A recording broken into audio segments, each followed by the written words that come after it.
Tujuan dari praktikum ini adalah mengidentifikasi karakter biofisik kebun sawit untuk agroforestry.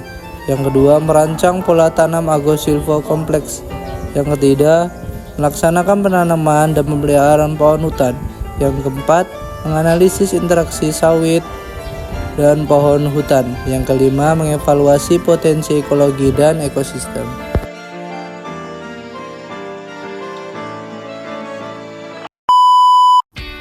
Sistem agrosilvo kompleks merupakan bentuk agroforestry yang mengintegrasikan tanaman kehutanan dengan tanaman perkebunan untuk meningkatkan produktivitas lahan, stabilitas ekosistem, dan keberlanjutan ekonomi. Pada kegiatan kunjungan praktikum ini, sistem agrosilvo kompleks mengkombinasikan tanaman perkebunan kelapa sawit dan tanaman meranti di Desa Penghidupan Kabupaten Kampar.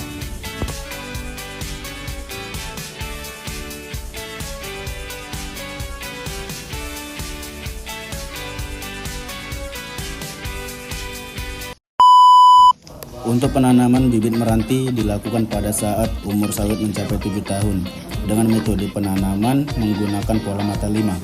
Penanaman bibit meranti ditanam di bagian pasar pikul dan pasar mati pada kebun sawit. Jarak tanam yang digunakan pada penanaman bibit meranti mengikuti jarak tanam sawit, yaitu 8 x 9 meter dengan topografi lahan datar dan bergelombang. Selanjutnya kita akan melakukan pengukuran diameter batang pada tanaman meranti.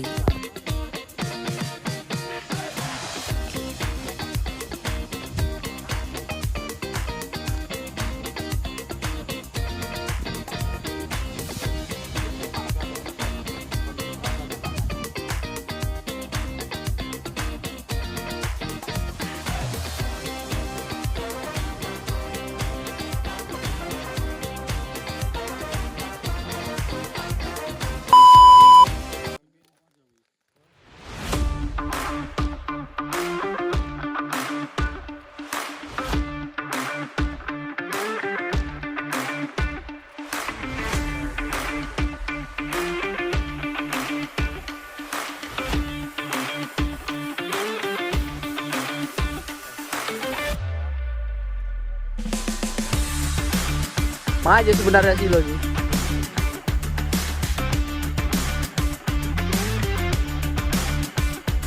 Oke.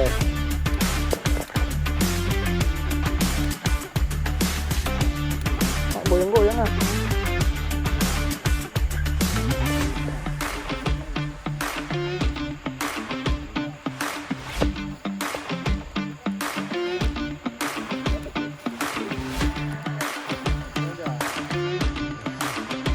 Selanjutnya kita akan melakukan sesi tanya jawab kepada Bapak Saiful.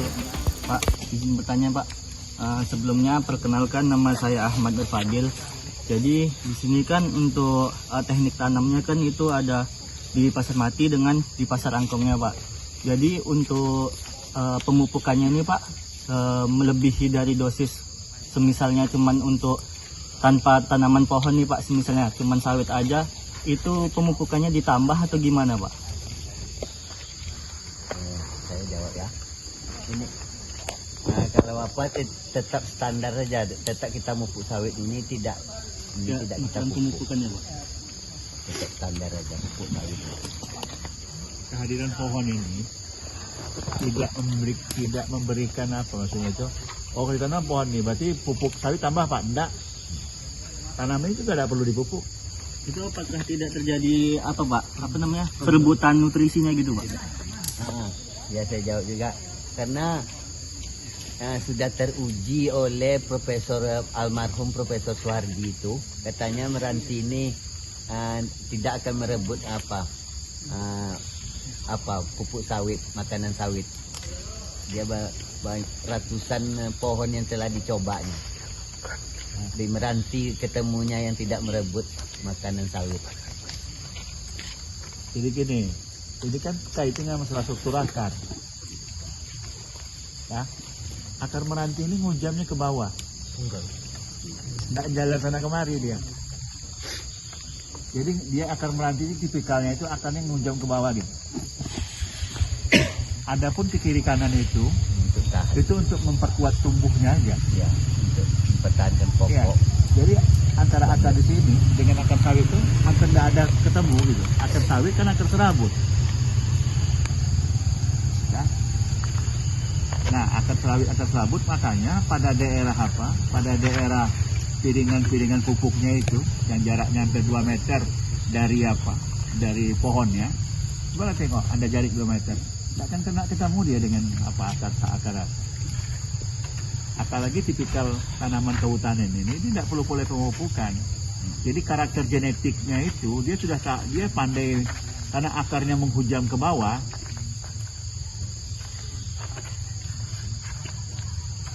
Bisa fokus ini dulu.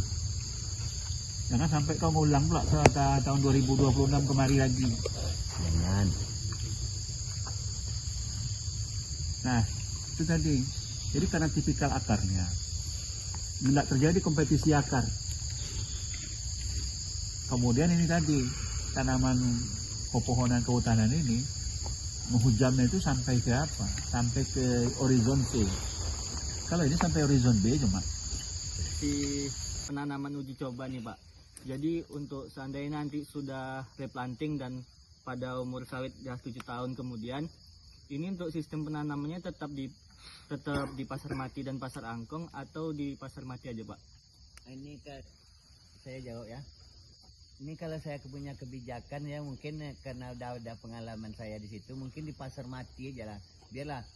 Biarlah tanaman ini dulunya 100, saya beri saya potong 2 aja, 50 aja cukup saya itu. Tapi dia kondisinya ini minta seperti ini kan.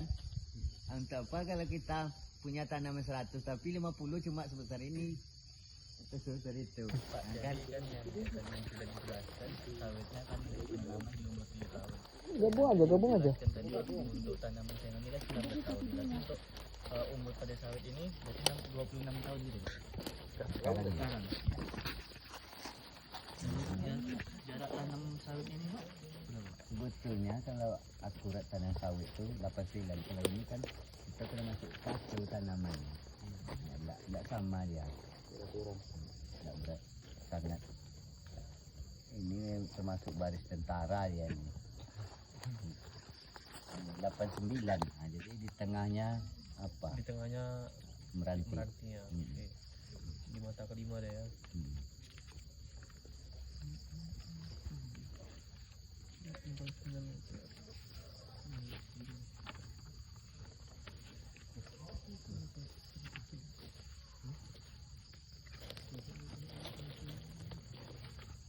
Untuk sawitnya sendiri Pak, dia menggunakan varietas apa ya Pak? Hah? Sawitnya, Pupuk. penggunaan varietas apa? Ah. Varietas sawitnya. Jenis sawit. Ini merihat. Bibitnya merihat. Pelepah panjang kan. Kalau topas dia pendek, pelepah pendek kan. Sebetulnya bagus juga dia untuk tanam ranti itu pelepah pendek bagus juga.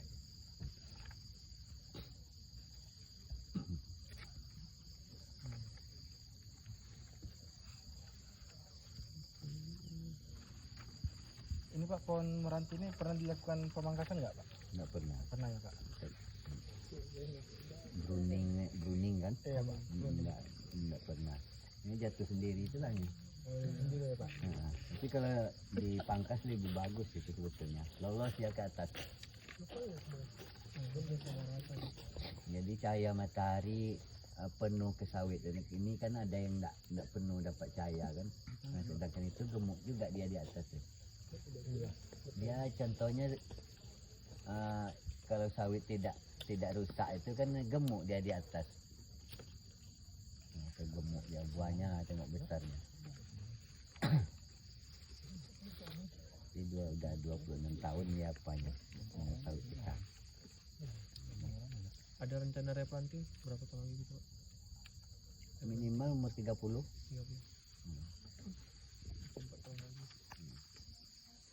Ini Pak, meranti ini ada jarak tanamnya nggak Pak? Waktu Bapak nanam? Atau cuman kayak nanam di Iya. pasar apa aja di pasar pikut sama di Ya kita ambil aja satu-satu titiknya. Iya. Oh, Titik apanya tengahnya. 4 tanaman, titik-titik. Ya, dia kan Sama lagi nanti tuh yang sana jumpa lagi dia kalau barisannya bagus, kalau akurat barisannya. Akhirnya dia jumpa apa dia berbaris dia. Itu sama kayak saya juga ya, bertelima juga trennya ya Pak. Iya. Oh. Hmm.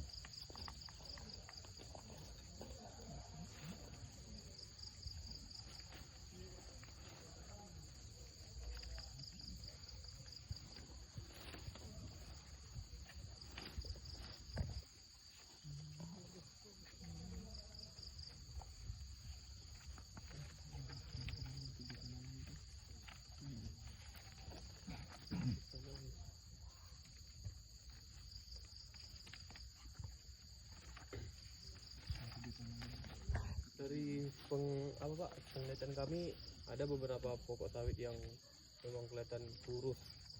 Kecil itu karena apa tuh, Pak? Kira-kira? Apa Karena kurang Iya. pupuk atau Iya.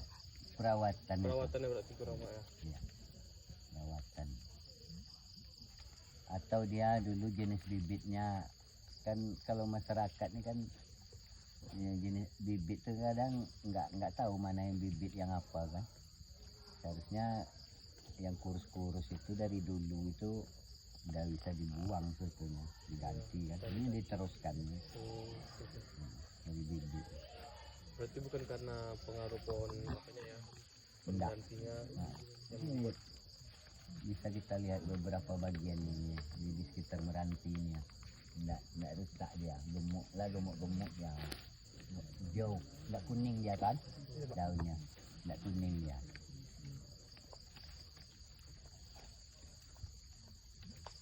Pohon Meranti lah satu-satunya yang baru ditemui yang bisa cocok dengan tanaman sawit. diuji tanaman sawit. Tadi kan kami sudah mengamati keliling nih Pak. Di bagian pinggiran sana tuh ada tanaman yang sengon udah mengalami pelapukan gitu Pak. Dan tanaman sawitnya juga terserang jamur Ganoderma. Itu terjadi jamur Ganoderma itu karena pohon meranti ini yang sudah lapuk atau karena apa tuh Pak? Enggak, itu memang berdiri sendiri dari sawitnya tuh. Dari apa itu? Dari penyakit sawit. Kan dari Meranti.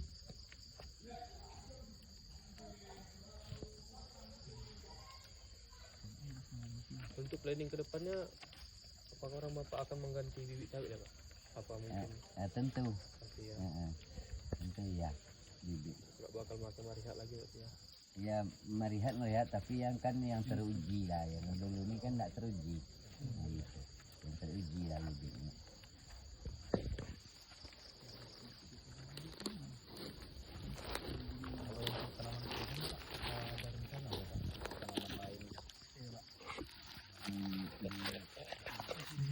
Untuk Bapak dicoba lagi nanti Pak, seperti entah mahoni atau sengon Pak.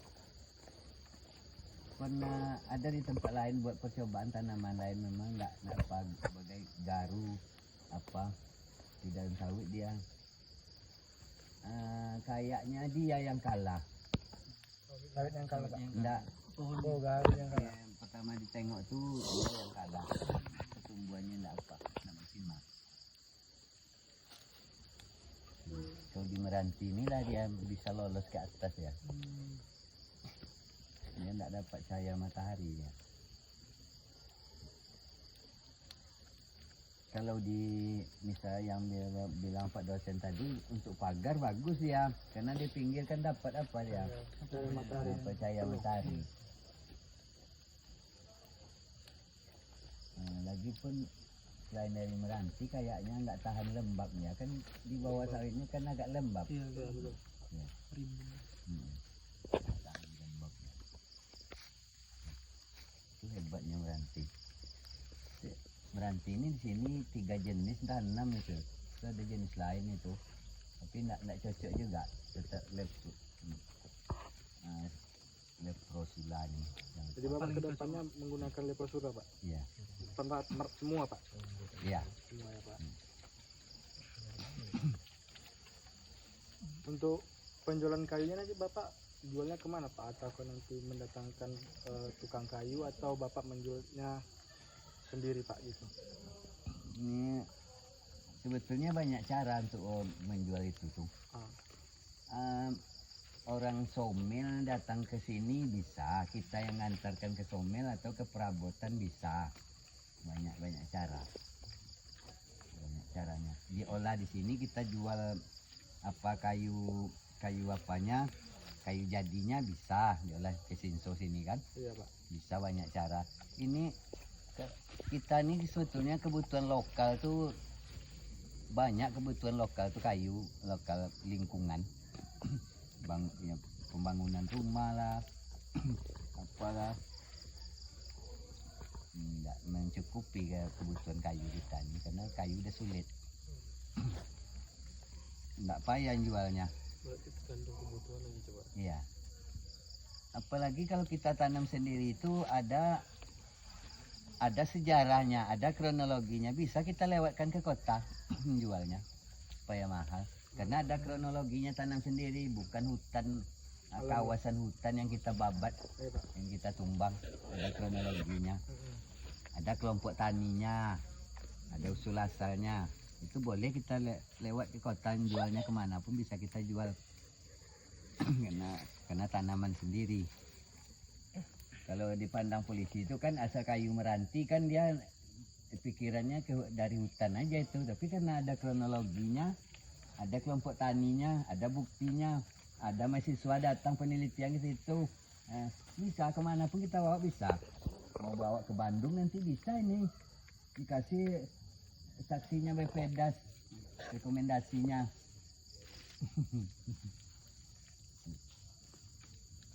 Yang susah itu kan yang tidak ada usul asalnya.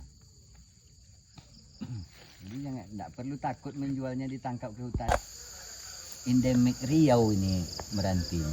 Endemik Riau ya Pak? Ya. Tidak asing lagi bagi dia di mana pun. Cuma tergantung jenis tadi lagi. Oh. Nah, kena. Iya Pak. Nah, tergantung jenisnya nanti. Karena meranti rawa itu, meranti batu itu meranti rawa. Di rawa dia cocoknya meranti batu yang dibilang Pak dosen tadi. Lebar daunnya. Selebar ini dia. Saya apa aja tanaman hutan saya uji itu ada arboretum tuh 4 hektar, sekarang tinggal 2 hektar lagi. Itu tanaman tampuy, kulim,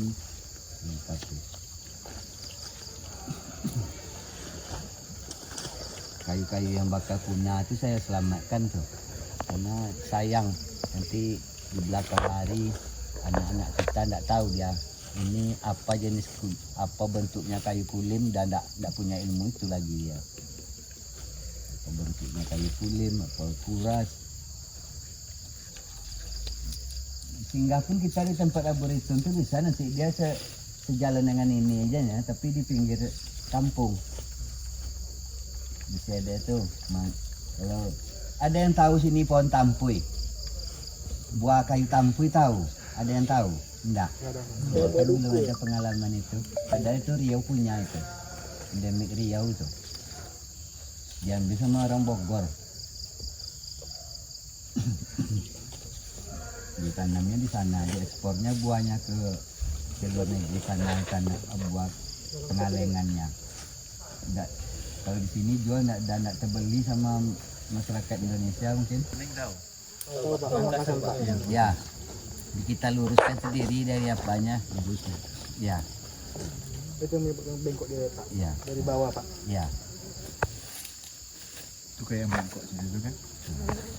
Ini Iya Pak. kena ini ngelak, mau kemari dia. Jadi ya terjadilah pembengkokan. Karena meranti ini kan heliofit, jadi tanaman yang membutuhkan matahari, Ya. cahaya matahari langsung. Bila perlu dia raja di atas sana, tapi dia tidak menutup matahari untuk orang lain. Tengok tuh, tidak nutup matahari dia untuk orang lain. Daunnya kan juga kecil-kecil. Dahannya Oh, Pak. Pak. ya. Kita luruskan sendiri dari apanya, ya. Itu yang bengkok dia Pak. Ya. Dari bawah Pak. Ya. Itu kayak mangkok itu kan.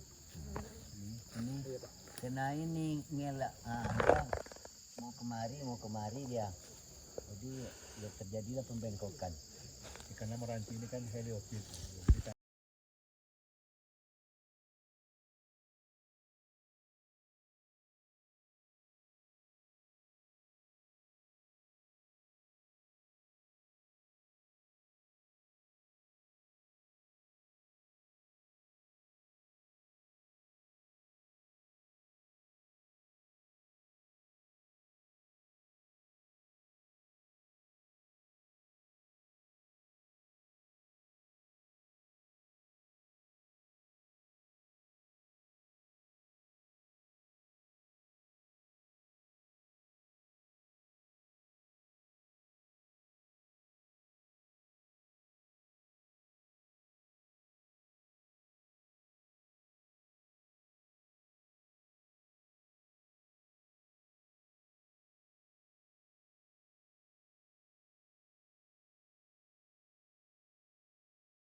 orang lain. Tengok tuh, tidak nutup matahari dia untuk orang lain. Kalau manggis itu biasanya untuk disandingkan dengan kopi. Ya.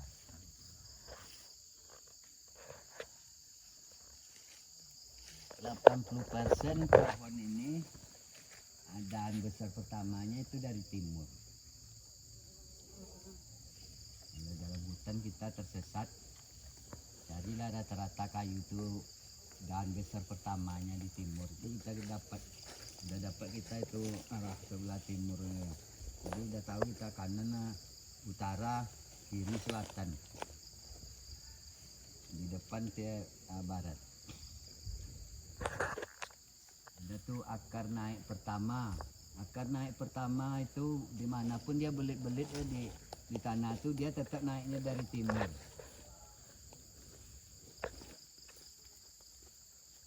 Naiknya ke atas pohon akar tuh tetap dari timur. Kenapa itu? Dia bilang Pak Saiful sampai jadi.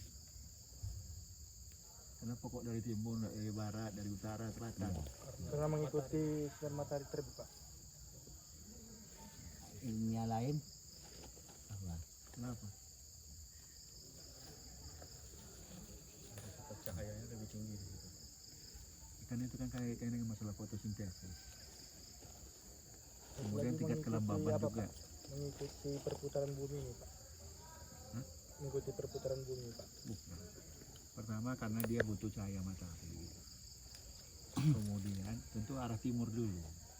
Mekanisme fotosintesis itu akan optimal dari mulai jam 7 sampai kira-kira jam 1 atau jam 2. Nah kemudian kan dia lebih lembab. Sebab matahari pagi itu lebih sejuk dibandingkan matahari siang sore. Kalau matahari terik itu kan panas. Makanya bagian barat, bagian timur itulah yang paling dominan. Jadi tanaman-tanaman pemanjat itu melilit, itu dia memang melilitnya dari daerah. Jadi itu adalah jadi siang ini kita sudah siap untuk presentasi untuk ini kunjungan ke agroforestry yang ada Meranti dan